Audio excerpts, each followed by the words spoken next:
Cedar Lane. The bricks are fallen down, but we will build with hewn stones. The sycamores are cut down, but we will change them into cedars. Isaiah 9:10, King James Version.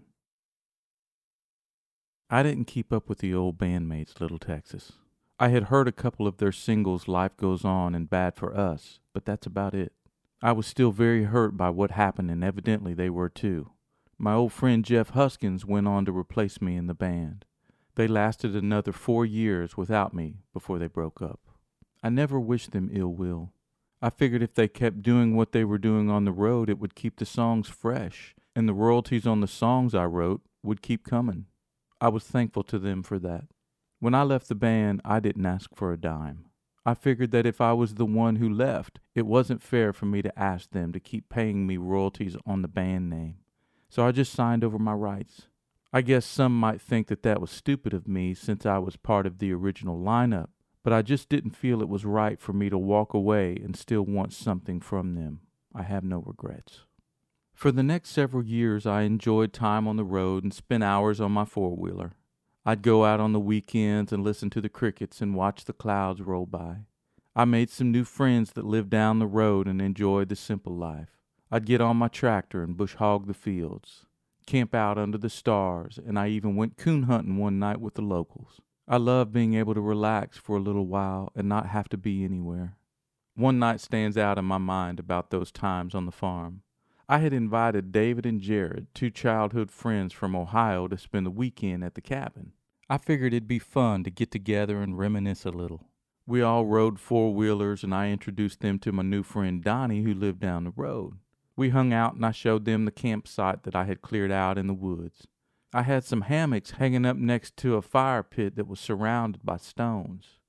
It was a perfect spot, right next to a beautiful running creek. Each of us found a hammock to lay in, and we started telling funny childhood stories. I had an old Coleman lantern that was hung up on a tree branch to give us a little more light than the fire could provide. It was so much fun that we decided we'd crash there for the night. The temperature was perfect. We all just laid there zoned out looking up at the trees and sky. I remember rambling on about something when all of a sudden I heard a whizzing noise followed by a small thump. I stopped in mid-sentence and said, "Did y'all hear that?" And sure enough, they heard it too. We all laid there for a second but didn't hear anything else.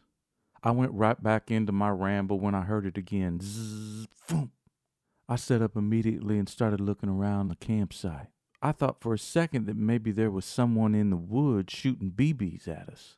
I looked over at the lantern and I saw what I thought was a moth, when suddenly I saw another moth come flying in at 100 miles per hour, and it hit the lantern straight on.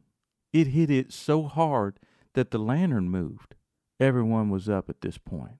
That's when I heard something fly by my head and I could hear the wings moving. It went straight for the lantern.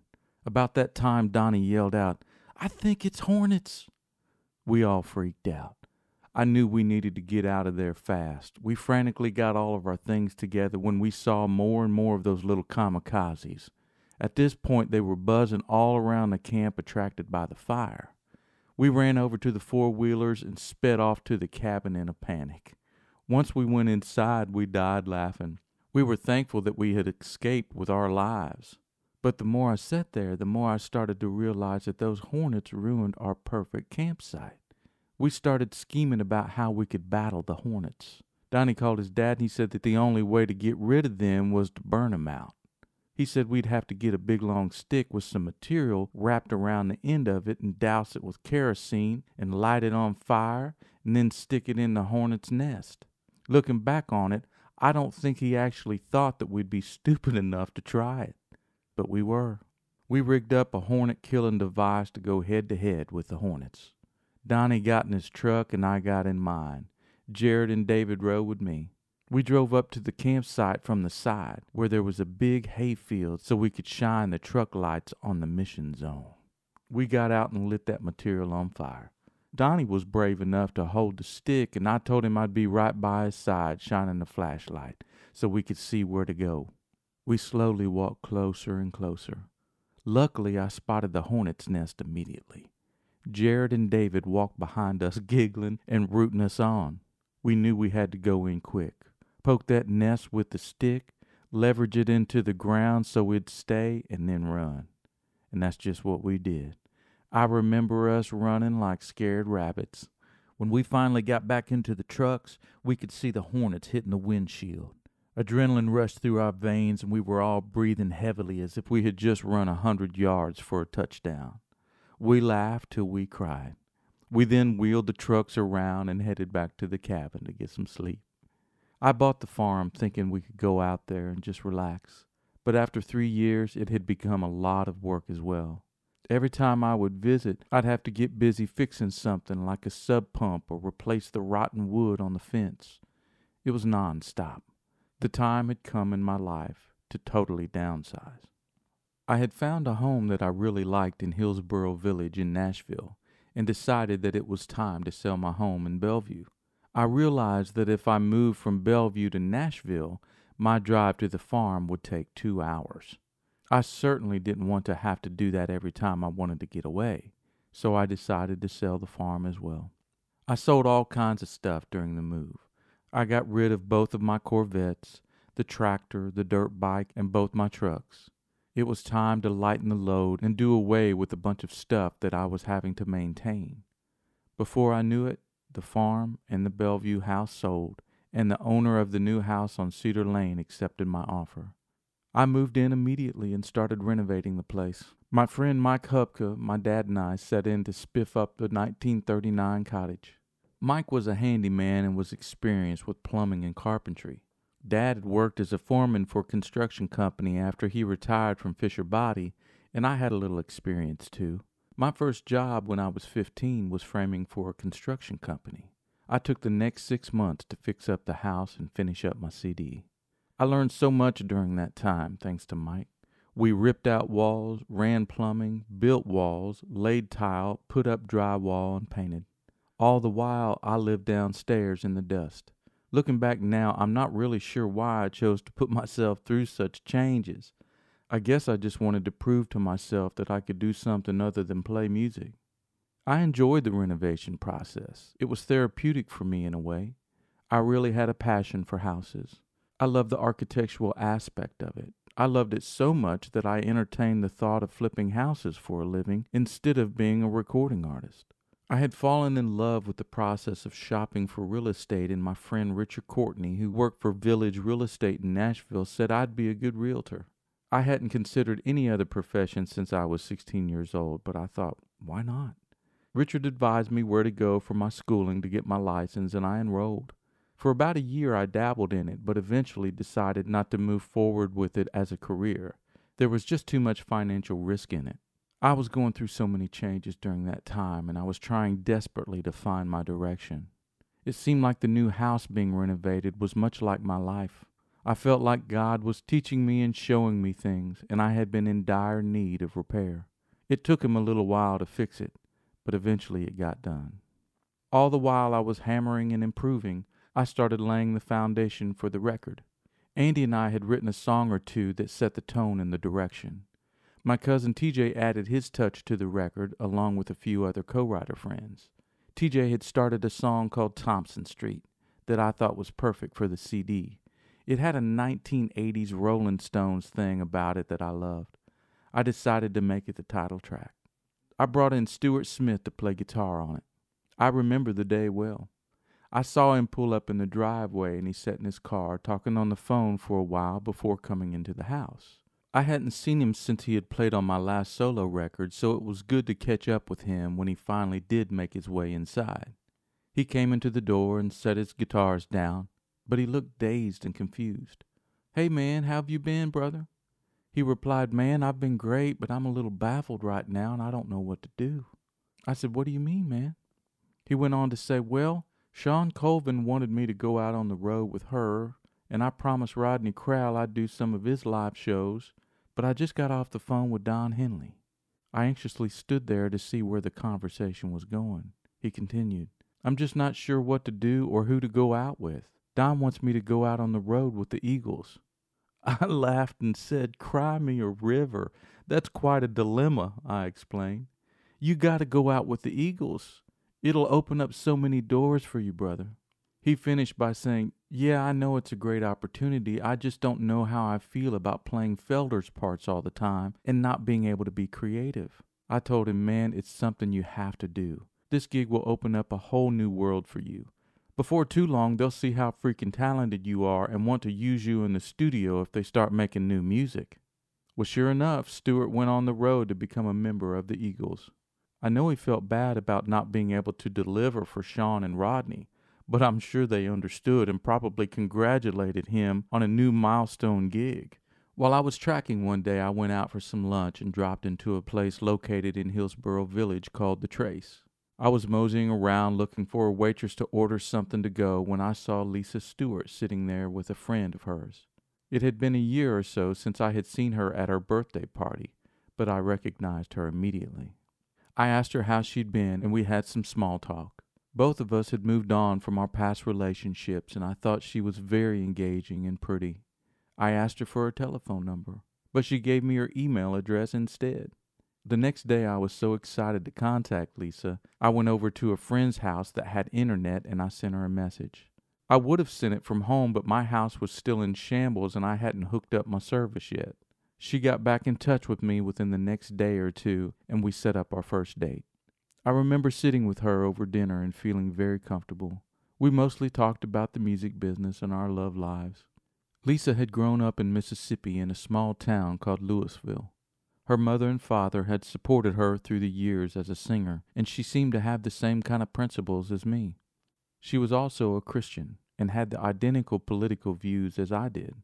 She was also beautiful and easy to talk to. We got along great. I was pleasantly surprised at how much we had in common. I knew I wanted to see her again only after an hour of being around her. I would have asked to see her the next evening, but she was supposed to go down to Mississippi to see her family. I had to settle for just talking on the phone with her instead. She had told me she'd give me a call when she got on the road so we could talk. I remember pacing around the house waiting for her to call. When I finally did talk to her, I was absolutely stunned about what she said.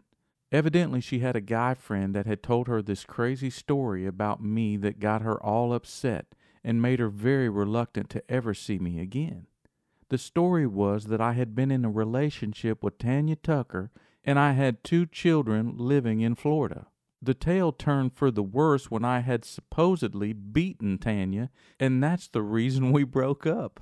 When she asked me if it was true, I laughed hard. It was the most ridiculous thing I had ever heard.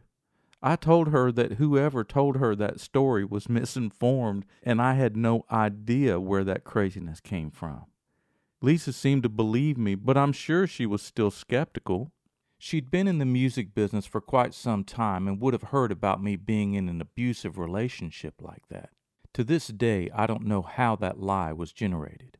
I think her friend was just trying to throw a wrench in Lisa's new plans because he liked her more than a friend. Luckily, Lisa believed me, and we continued to see each other. I found out through talking with her that her condo was only 4 or 5 blocks from me. We decided that we'd take an evening stroll and meet in the middle at a bridge overlooking the 440 interstate. The more I saw her, the more I wanted to see her. Thank God the renovations were coming to an end. I was tired of breathing dust and smelling paint fumes. The whole upstairs had been renovated. It felt great to have accomplished such a task. I remember clearly one particular morning when she was over at my house. I was upstairs getting ready while she was downstairs, and she yelled for me to come down quickly. I was concerned that maybe she had hurt herself. When I came into the living room, I saw it. She was watching the news, and one of the Twin Towers in New York was on fire. We both spent the rest of the day witnessing the horror of the terrorist attacks on September 11th, 2001. It was sobering, to say the least. We felt frightened, sad, and angry at the same time. I wanted to either move to Australia and get away from it all, or join the armed forces and fight against the people who had done that. I couldn't believe what I saw. For the next week or so, it was all anyone talked about. The whole episode made me stop and re-examine my time on Earth. It made me realize how short life was and what was truly important. I wanted to spend more time with my family and possibly start a new one with Lisa. I spent the next year finishing up the CD. I had really hoped that Andy and I would have been able to finish it together, but it just didn't happen that way. I had enjoyed every second of collaborating with him and learned a great deal during the process. Experimenting on Thompson Street made me grow as an artist, and even though it didn't turn out exactly how I had imagined it needed to happen, I had my friend Peter Coleman mix it and prepare the tracks for pressing. I went to Burt with the project, and thankfully he found a company called Image Entertainment to distribute the record for me. It was a way for me to release it independently and still get my CDs in retail stores. We didn't really release anything to radio, and I didn't feel like touring. I just didn't want to go through the process of putting together a band, and truthfully I didn't feel any of the songs fit a particular genre of radio. I knew that the CD wouldn't really connect to most of my fan base either. Most of them were country music lovers. I made the record for me. After releasing Thompson Street in 2003, I needed a break. My heart and soul were tired. I felt lost musically, and I needed some time to recuperate. I wanted to focus on my new relationship with Lisa and not put so much emphasis on my career. I had been going nonstop for about 15 years and wanted to take the needle off the record for a while. Burt had been a true gentleman as a manager, and he endured a lot of drama during our contract together. When I finally told him that I'd like to take some time off, he understood. We finished up some live show dates on the calendar and shut the operation down. I also had a wonderful business manager at the time, Gary Haber. His general manager, Don Knepp, and his staff at Haber Corporation helped me tie up all the financial loose ends. It was kind of a bittersweet thing for me to pause my career, but it had to be done. He maketh me lie down. The one big lesson I learned after leaving Little Texas was to never overload my mind and body again. It causes anxiety, which can lead to depression. God doesn't want us to be worried and full of fear. Isaiah 41:10, King James Version says, "Fear thou not, for I am with thee. Be not dismayed, for I am thy God. I will strengthen thee, yea, I will help thee. Yea, I will uphold thee with the right hand of my righteousness." We also need to rest sometimes. It's crucial for our health. God showed us by example, even He pauses. He rested on the seventh day after creation, Genesis 2:2. There have been so many times in my life where God showed me that it was time to slow down. In Psalms 23:2, King James Version says, "He maketh me lie down in green pastures. He leadeth me beside the still waters." He doesn't lead us in pastures for our sake. It's all for His sake, His glory. We can only benefit from it because of His grace. Notice what Psalm 23:3, King James Version says. "He restoreth my soul. He leadeth me in the paths of righteousness for His name's sake." It's His desire to restore us and to revitalize us. He wants us to be healthy and happy. He is the Prince of Peace, Isaiah 9:6. If you're like me, a workaholic, it's hard to slow down. But you have to take God's advice and know when to put on the brakes. Take time to enjoy God's creation. Appreciate what God has given you. Spend time with your family and friends and soak up God's blessing of life. He knows what you need, and He'll guide you there. All you need to do is trust Him. Lay in the green pastures and sit beside the still waters for a while.